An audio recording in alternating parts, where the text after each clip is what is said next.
增程式混动车型啊，也没谁了，看看这车，干碎了，全都是碎屑，这东西都是吃的。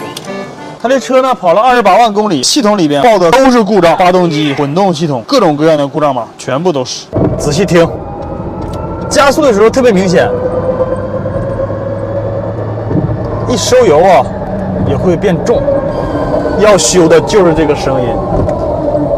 这个车特别经典，增程式混动车型，发动机负责发电，然后来带动发电机，发电机把电再带动电机，电机带动轮胎，让车跑。等会儿锁定一下子，到底是发电这部分响，还是驱动这部分响？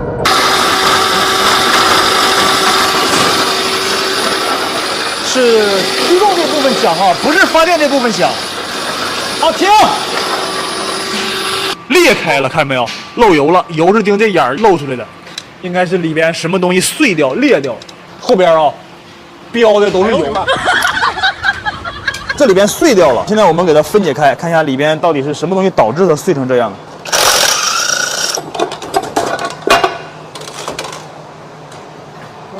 这里油一点没有了，碎那块在哪儿呢？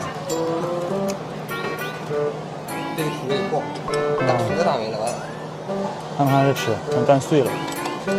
这里边全都是碎屑，这东西都是吃。它这个响啊，应该是他不说了吗？2万公里之前就响。2万公里之前的时候啊，就是这个轴承啊坏了。这个轴承坏了呢，他没太在意，没太在意之后呢，这个轴承啊在里边来回有摆动的情况，然后啊齿轮碎了，齿轮碎了之后呢。刚才看到壳子坏那里啊，是齿轮和齿轮夹到一起了。